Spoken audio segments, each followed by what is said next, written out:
On the 3rd of April 1994, it was an Easter Sunday. Christians across Rwanda celebrated Easter, but oblivious of what was to come.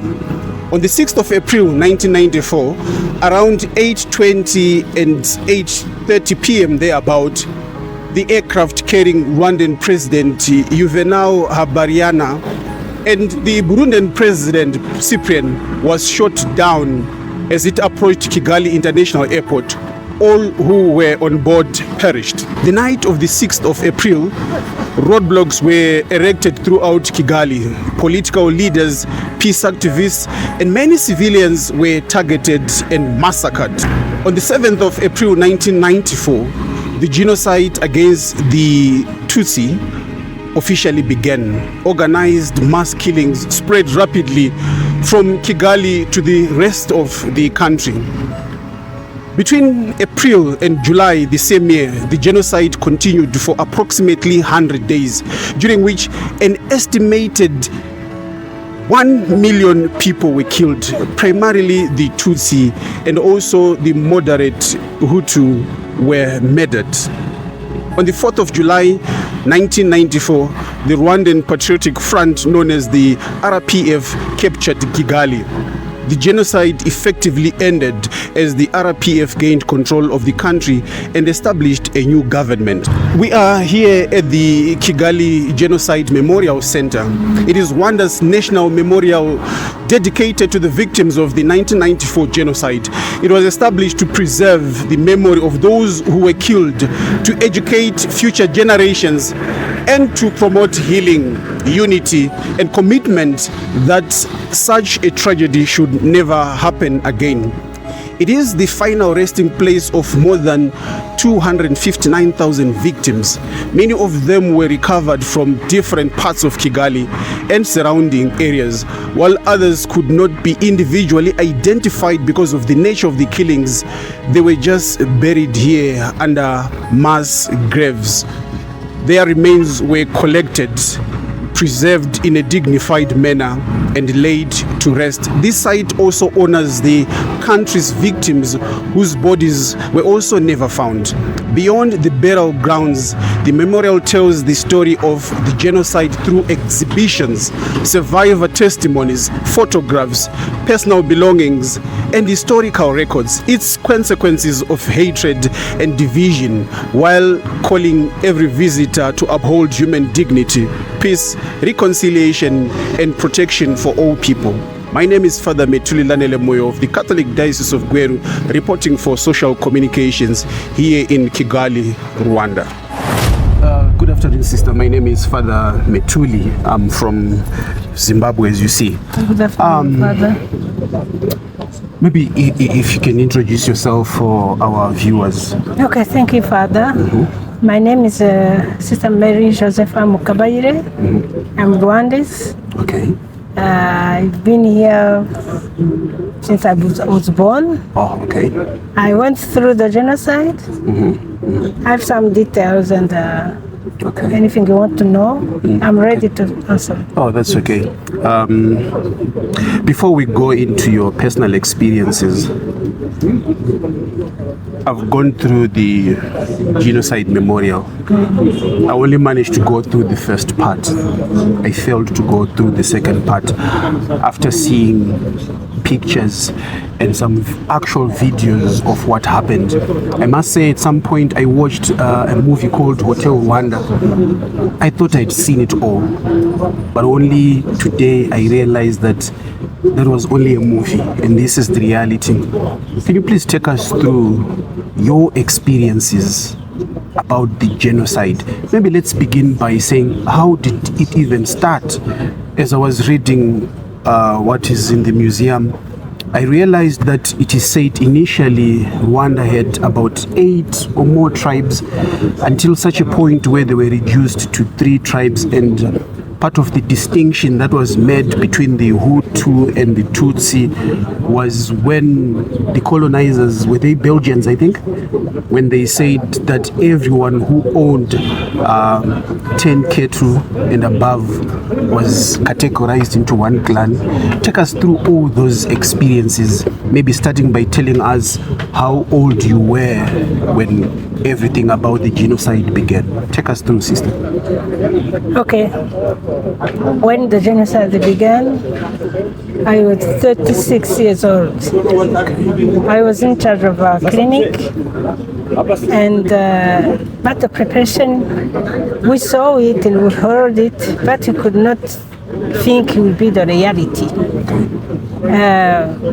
As an example, I can give you, as a head of the clinic, every month since 1993, all men nurses were called to go to Kigali for a meeting. Okay. But when they came back, they could not give us a report. Okay. Who was calling them for the meeting? The meeting. Who was calling the men to come for the meeting? The government, member of government called them for the meeting. And I think they went there for 6 times until the genocide began. Okay. After the genocide, I realized they were called to be trained how the killing will be on the time the genocide. And we saw the preparation, but you could not trust or believe. Okay. You can go on to the genocide. Just when the genocide began, I had more people hospitalized, some women waiting for delivery, and when they come, it was April 6th night. The plane of president was shot. That was 1994. 94. And then in the morning we could not get out. It was just an announcement, don't go out, stay at home. Me, I could not get out. I could not stay at home because I have to go to see how the patients were, the situation was. And then I started to do a meeting with the nurses who will work during the day or night shift. The night shifts were done by men. Okay. Those who were trained. And during the day, I was always there. On April 14, they started to kill people. They came, they took out the IV drip. Oh, okay. Yes, like for the patients. Yes. Wow. And then I asked, please don't do this. Let me take them kindly. Don't bless them. But they didn't. They pulled them outside. And immediately I went to the maternity because I had the lady who was ready to deliver, and it was time. And that they followed me 20 minutes after. I have the baby in my hand. They took the baby on the wall, through the wall, and then it was crushed. And the lady, because the cordon was just what you attach the baby with the mom, and the mom fell down. She passed. And me, I fall because I could not. It was over my understanding. I fell down. I don't know how much time I spent there. Night time, I woke up, I go outside, and I went outside and I found many bodies around. Dead bodies.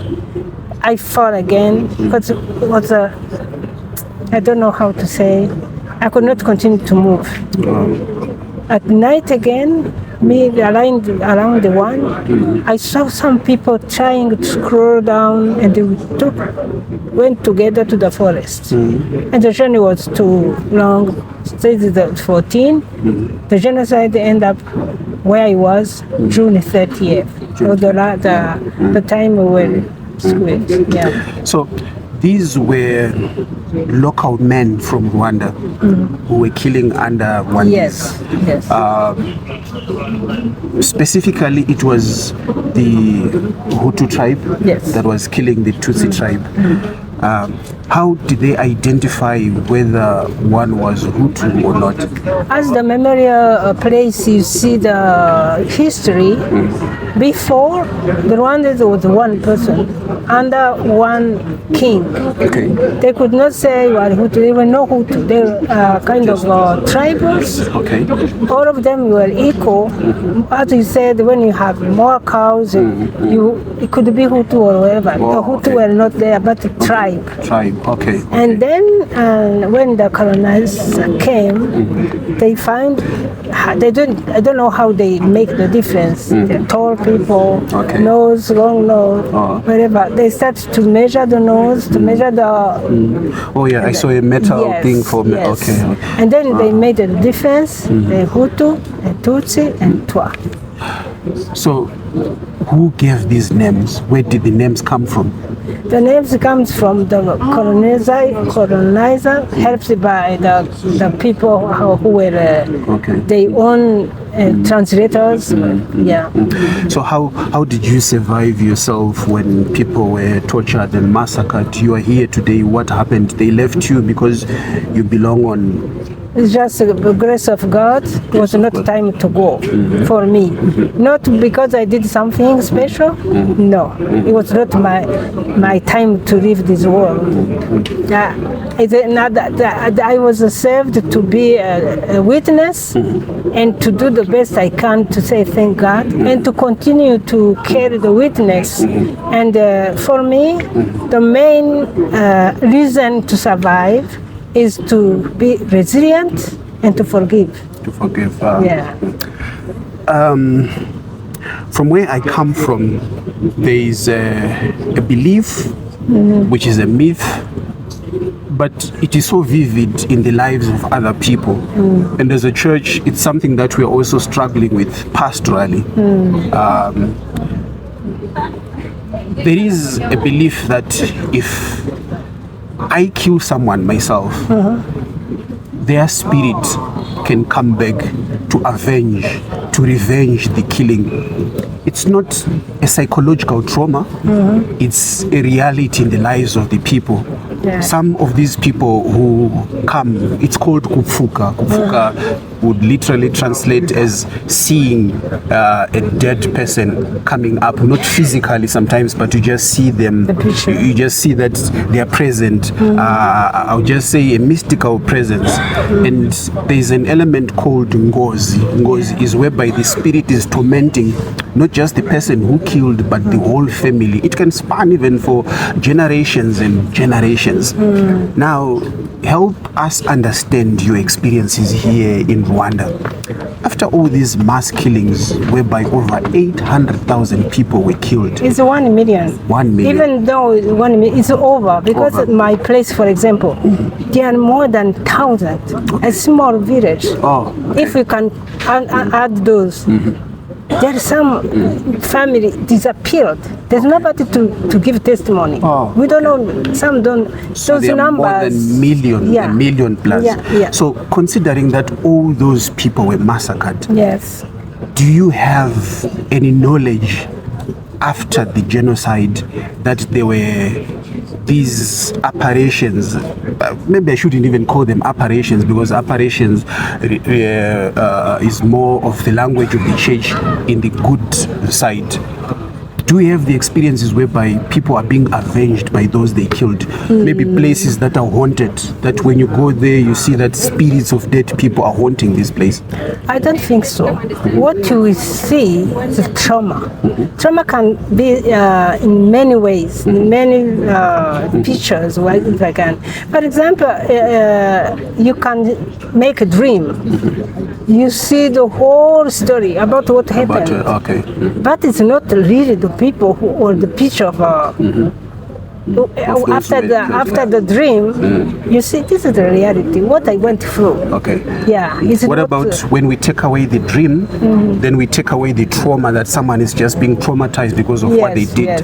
But taking from the experience from where I come from, of Yes. people would tell you that so and so was killed, was murdered, but at his homestead, people see maybe a fire, people hear maybe utensils and things being thrown on the floor, and then they assume that it is the dead person. Do you have such experiences here? No. Not at all. No, we cannot see fire coming from the visible fire. I never heard that. Okay. Or see the picture of someone killed you coming like this. Just in a dream or mind. I can sit here and in my mind say, I see my father, for example. So, Yeah. if I may ask, sister, why do you think it is like that? That one part of Africa, for instance, in Zimbabwe, where I come from, people believe that there is such a spirit which is called an avenging spirit. But you come here in Rwanda, where massacres happened in millions, but there is nothing like that. As a religious sister, how would you respond to that? Whether it's a myth, even if it actually happens in the lives of the people, how would you? Okay, we heard diversity or interculture is a richness. The difference make is our, how to say, the difference is not bad. When you have more cultures, it make us it creates unity. Even though we are different, but we are one. You are black, I am not really black, but it doesn't mean you are not. We are different. Okay. This is why I can say culture. Every culture has its own beliefs, but those is rich. Richness is an advantage we have to share, to respect each other. Okay. Yeah. Finally, how do you think the church in Rwanda managed to bring people together after all these experiences? What exactly was done by the church in Rwanda? Okay, this is done by some priests, sisters, because we said the separation cannot create unity. And then they start to, some people were in jail. In the church, they start to teach forgiveness. Okay. When it was not easy, because they asked me to forgive. No, someone who come to jail, he has to come to ask me to forgive him. But they said, no, don't wait until they ask you to. Okay, just forgive. Look, it's easy for me to forgive, but it's not easy to someone to kill someone to come to ask to be forgiven. Oh, okay. And they said, okay, some widow, they went to the church, the jail, accompanied the wife or the wives of those who are in jail to give them food. And there they create something like to forgive, to ask, to make it easy for them to ask to be forgiven. A little by little, then church, and then the government. Okay. The government arranged something like Gacaca. Gacaca is a system which used by our grandpa, our generation to forgive each other. Like 10 people could be together in one family. If there is something to arrange as a problem, then they talk, and they forgive each other. Not to go to the judge, not to go, just in family. And our president used that kind of system. Each village, 10 house together, discuss what happened. Why did you do that? Forgive me. And that was easy to forgive. And another thing, he said, if you are in prison and you ask to be forgiven, ask they will release you. You will go home. If you ask, please forgive me, I did bad things, then the president then you'll be released from prison. Yes, they were released. That it was easy, not easy, but something was possible. Thank you so much, sister, for your time. I've learned a lot, and I believe also people who are watching from home have learned a lot. It has been a pleasure to be here at the Kigali Genocide Memorial. We are still going about the place, learning more. Thank you so much, sister. Thank you, Father. Gweru Diocese. social communications. How are you? Good. I don't know if you may just have a moment just for a short talk with you. I'm from the Social Communications Commission of from Zimbabwe. Yeah. We just wanted to understand that after visiting this memorial site, obviously the church did lots of work in trying to bring people to reconciliation. What would you share with us how the church journeyed together with the people of Rwanda in bringing them to unite? Yeah, thank you so much for your question. The church has suffered with the people before the genocide, in the genocide, the genocide, and she's also facing for consequences of a genocide. But now the work which are being done here in our country is the work of reconciliation and bringing people together, because we must live and live together. We must journey and journey together, and the church is playing a big role, not alone, with the government, with the international community, with friends of Rwanda and the friends of the church. And when we are reflecting on the work which is being done, we first of all thank God. The work of reconciliation and is the work of God. It is the grace from God. But we must open our hands and grasp that grace and put it into practice by prayer, by bringing people together through the work of healing. There are many people who have been wounded by the genocide against the Tutsi. Many people who are still bear the wounds of the people of the genocide. So there is a lot of work to do, to pray,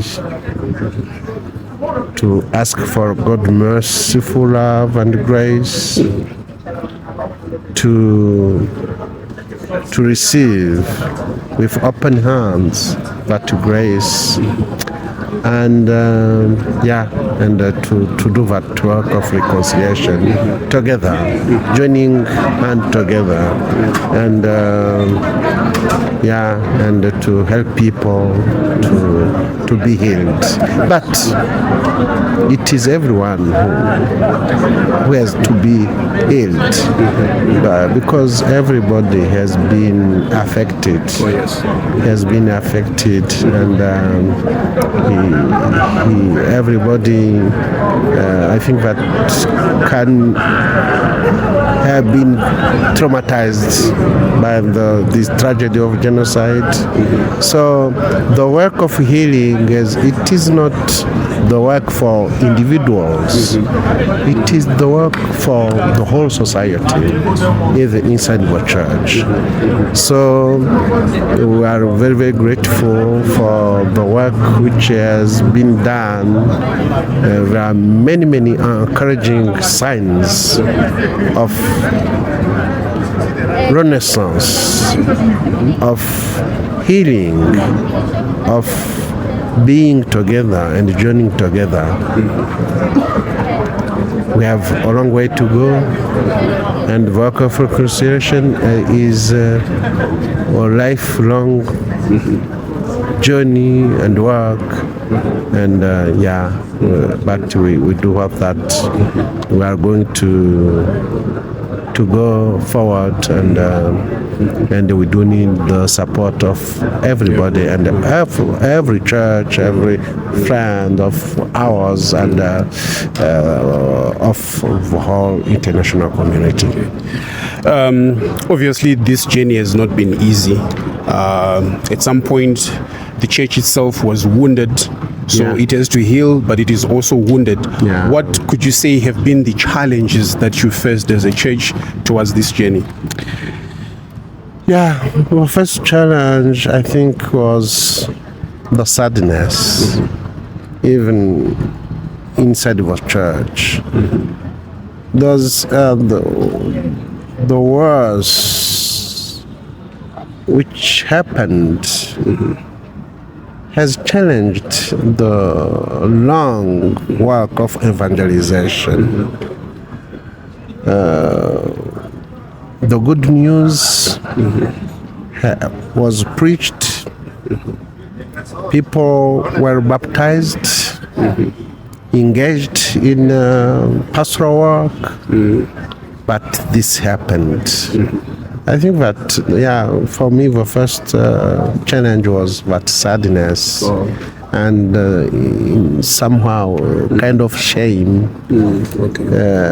But the other difficulty we faced is the gravity of what has been committed.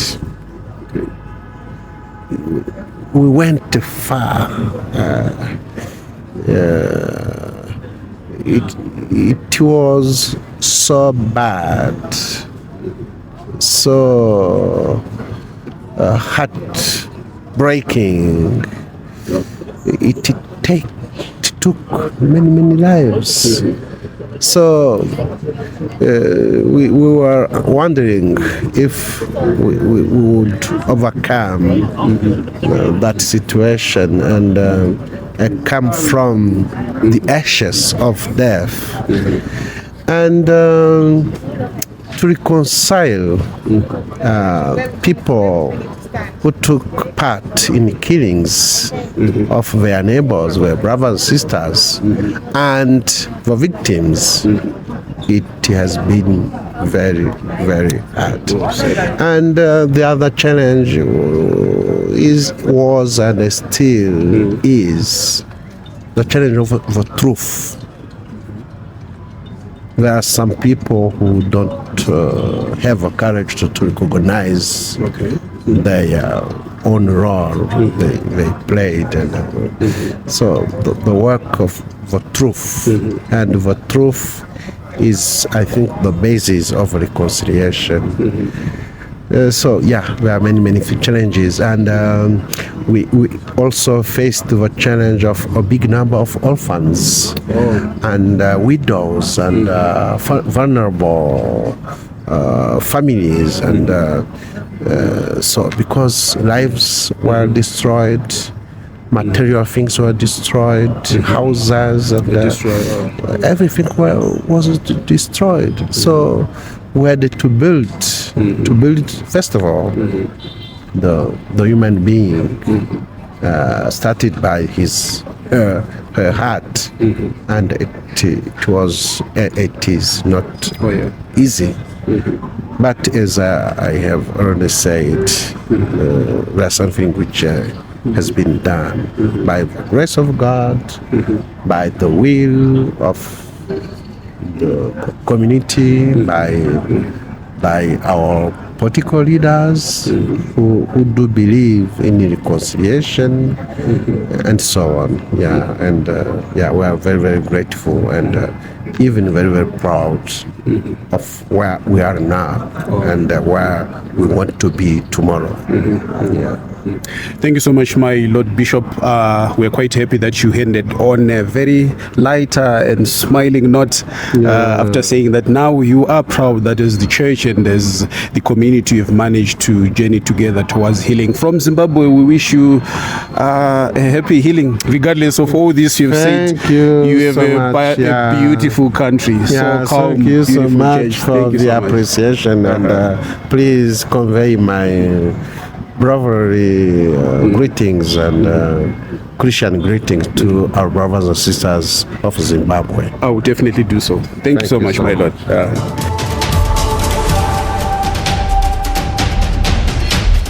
Gweru Diocese Social Communications.